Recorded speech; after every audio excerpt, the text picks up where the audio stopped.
Assalamualaikum warahmatullahi wabarakatuh. Bagaimana kabarnya teman-teman sekalian? Nah, pada video kali ini kita bertemu lagi dalam mata kuliah teori belajar dalam hal yaitu teori konstruktivisme.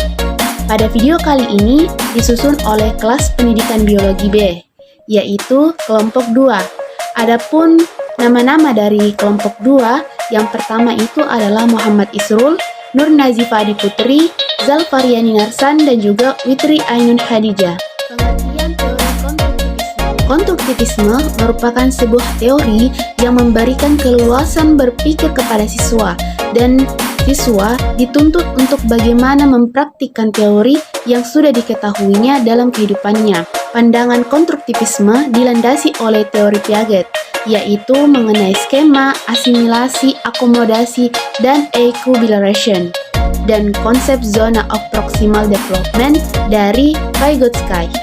Kemudian, hal tersebut juga dilandasi oleh teori Brunner tentang discovery learning, teori Ausubel tentang belajar bermakna, dan interaksionisme semiotik. Pada pendekatan konstruktivisme tadi, kita akan mengurainya satu persatu. Yang pertama itu adalah skema. Skema adalah hasil kesimpulan atau bentuk mental, konstruksi, hipotesis seperti intelek, kreativitas, kemampuan, dan juga naluri. Nah, pada skema ini juga diartikan sebagai suatu struktur mental atau kognitif yang dengannya seseorang itu secara intelektual dapat beradaptasi dan mengkoordinasi lingkungan sekitarnya. Skema itu tidak pernah berhenti berubah atau menjadi lebih rinci. Skema seorang anak akan berkembang menjadi skema orang dewasa. Kemudian asimilasi. Asimilasi itu merupakan salah satu proses individu dalam mengadaptasi dan mengorganisasikan diri dengan lingkungan barunya, sehingga pengertian orang tersebut dapat berkembang. Asimilasi dapat dipandang sebagai suatu proses kognitif yang menempatkan dan mengklasifikasikan kejadian atau rangsangan yang baru dalam skema yang telah ada. Selanjutnya, akomodasi. Seseorang itu dapat mengadakan akomodasi dengan membentuk skema yang baru. Nah, menurut Piaget, proses asimilasi dan akomodasi ini akan terus berjalan dalam diri seseorang, dan dalam contoh pengalaman anak akan terus mengembangkan skemanya, sehingga hal tersebut disebut dengan akomodasi. Equilibration, yang membuat seseorang dapat menyatukan pengalaman luar dengan struktur dalamnya atau skemanya. Dalam perkembangan intelek seseorang, diperlukan keseimbangan antara asimilasi dengan akomodasi. Nah, proses ini disebut dengan equilibration, yaitu pengaturan diri secara mekanis untuk mengatur keseimbangan antara proses asimilasi dan juga akomodasi. Kemudian, zona of proximal development. Menurut Piaget dan Vygotsky memandang bahwa peningkatan pengetahuan merupakan hasil konstruksi pembelajaran dari pembelajar, bukan sesuatu yang disuapkan dari orang lain. Vygotsky pada 1978 mengartikan bahwasannya PD sebagai suatu jarak antara tingkat perkembangan aktual anak sebagaimana ditentukan oleh kemampuan memecahkan masalah secara mandiri dan tingkat perkembangan potensial sebagaimana ditentukan oleh pemecahan masalah tersebut. Kemudian pembelajaran bermakna merupakan suatu proses mengkaitkan informasi baru pada konsep-konsep yang relevan yang terdapat dalam struktur kognitif seseorang. Dan yang terakhir itu adalah interaksionisme semiotik, yaitu adanya interaksi antara simbol dan pemikiran ketika seseorang membandingkan representasi pada media seperti bahasa, tarian, musik, atau gambar. Kemudian, adapun kelebihan dan kekurangan teori konstruktivisme, yang pertama itu kelebihannya, guru bukan satu-satunya sumber belajar. Maksudnya yaitu, dalam proses pembelajaran, guru hanya sebagai pemberi ilmu dalam pembelajaran. Siswa dituntut untuk lebih aktif dalam proses pembelajaran, baik dari segi latihan, bertanya, praktek, dan lain sebagainya. Kedua yaitu, siswa atau dalam pembelajaran lebih aktif dan kreatif. Kemudian yang ketiga, pembelajaran menjadi lebih bermakna. Belajar bermakna berarti menginstruksi informasi dalam struktur pendidikan lainnya. Keempat, pembelajaran memiliki kebebasan dalam belajar.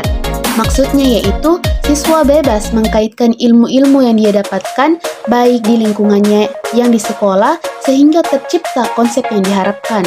Kemudian yang kelima, perbedaan individual terukur dan dihargai. Kemudian yang terakhir, guru berpikir proses membina pengetahuan baru, siswa berpikir untuk menyelesaikan masalah dan membuat keputusan dari masalah tersebut. Adapun kekurangannya, yang pertama itu adalah melalui proses asimilasi dan akomodasi yang bermuara pada pemutakhiran struktur kognitif. Artinya, perolehan informasi yang berlangsung hanya pada satu arah dari luar ke dalam diri siswa. Kemudian yang kedua, belajar merupakan suatu proses pembentukan pengetahuan. Menurut pandangan ini, belajar merupakan suatu proses pembentukan pengetahuan dari siswa. Kemudian yang ketiga, yaitu pada peran guru. Guru tidak hanya menerapkan pengetahuan yang dimilikinya, melainkan membantu siswa untuk membentuk pengetahuan siswa tersebut. Kemudian diutamakan aktivitas siswa dalam mengkonstruksi pengetahuannya sendiri. Dan yang terakhir yaitu evaluasi. Evaluasi ini pandangan mengemukakan bahwasannya lingkungan belajar siswa sangat mendukung munculnya berbagai pandangan dan interupsi terhadap realitas, konstruksi pengetahuan, serta aktivitas-aktivitas yang lain didasarkan pada pengalaman, sehingga lingkungan belajar itu sangat mendukung munculnya berbagai pandangan dan interpretasi. Nah, adapun Triven Media, yang pertama itu adalah observasi dan refleksi. Oke anak-anakku, Assalamualaikum warahmatullahi wabarakatuh. Waalaikumsalam warahmatullahi wabarakatuh. Ya, kembali lagi di pelajaran Bapak mengenai biologi untuk kelas 12. Kita sekarang sudah masuk pada materi genetika dan sekarang kita sudah sampai materinya pada persilangan dihibrid. Oke, sebelum masuk kepada persilangan dihibrid, mungkin ada yang bisa refresh kembali pengetahuannya terkait dengan pelajaran kita sebelumnya mengenai apa itu pewarisan sifat, bagaimana hukum pewarisan sifat ini. Mungkin ada yang bisa? Ada? Boleh diangkat tangannya yang bisa refresh kembali pengetahuannya yang pelajaran minggu lalu. Ya, silakan. Jadi yang kita pelajari minggu lalu itu mengenai bentuk apa itu genetika. Pengertiannya itu adalah banyak ilmu yang pelajari tentang pewarisan sifat. Adapun tentang pewarisan sifat itu dibagi menjadi dua, yaitu ada monohibrid dan juga ada dihibrid. Oke, jadi ada monohibrid dan dihibrid. Kalau monohibrid itu adalah Satu sifat beda. sifat beda. Kalau dihibrid berarti Dua sifat beda. itulah yang akan kita pelajari pada hari ini. Nah, terkait dengan persilangan dua sifat beda, itu artinya persilangan antara dua individu yang memiliki dua sifat yang berbeda. Misalnya pada kacang kapri, memiliki yang pohon tinggi dengan biji halus disilangkan dengan kacang kapri yang memiliki pohon pendek dengan biji gisut. Nah, hasilnya seperti apa? Nah, itu akan kita pelajari dengan hukum Mendel 2 atau hukum asortasi, adalah pemisahan penyatuan dua sifat yang berbeda. Oke, untuk hari ini kita akan bagi dua kelompok. Itu saya sudah menyediakan kajian genetika untuk bagaimana penerapan dari hukum Mendel yang kedua. Oke, kelompok pertama saya ambil yang sebelah kiri, kelompok dua yang sebelah kanan. Silakan bergabung dengan kelompoknya. Kemudian membuat konsep abstrak. Selanjutnya, cara mainnya silakan anak-anak pilih satu temannya, suruh tutup matanya, kemudian ambil satu kuning, satu kecil, kemudian letakkan di depannya secara bersamaan. Yang dilakukan 100 kali dan hitung frekuensinya demikian. Menguji pengalaman baru.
dan memberikan pengalaman yang nyata pada siswa tersebut. Oke, siapa yang bisa menyelesaikan soal di atas terkait dengan persidangan antara kata kapri dengan trilogis A besar, A kecil, B besar, B kecil. Silakan menyelesaikan kapri A besar, A kecil, B besar, B kecil. Ada bisa? Silakan. Oke, silakan. Sehingga didapatkan rasio persidangan kapri itu 9 banding 3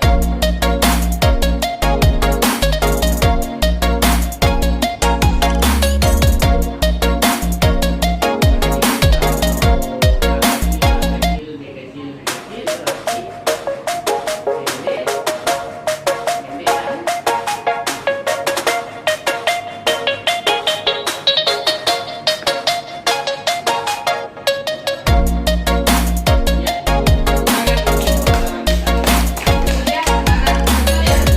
3 banding 1, bahwa A besar berusaha itu memiliki filosofis tinggi dengan biji halus, A besar B kecil tinggi biji kisut, A kecil besar pendek halus, A kecil B kecil pendek kisut. Nah, itulah tadi pelajaran kita mengenai persidangan IPB. Terakhir mungkin ada yang bisa menyimpulkan materi kita terkait dengan IPB. Ada yang bisa? Ada yang bisa? Ya, silakan. Ya, tepuk tangan untuk jawabannya. Ya, mungkin selesailah pertemuan kita terkait dengan etika, sifat, ke depan kita akan belajar mengenai penyimpangan ilmu kuliner. Silakan dipelajari bukunya pada halaman 108. Kita akan masuk lagi untuk menyelesaikan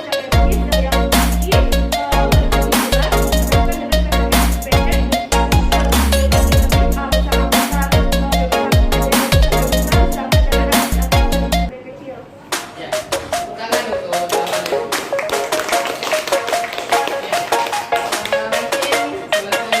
baik-baik. Mungkin itu dari Bapak.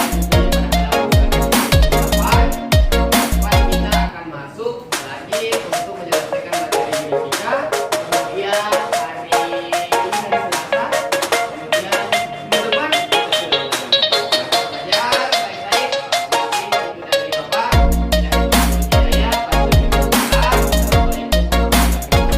Assalamualaikum warahmatullahi wabarakatuh. Adapun implementasi dari teori konstruktivisme, yaitu belajar dalam teori konstruktivistik, lebih diarahkan pada experimental learning, yaitu adaptasi kemanusiaan berdasarkan pengalaman konkret seperti diskusi dengan teman sekelas yang kemudian dirumuskan dan dijadikan ide dalam pengembangan konsep baru.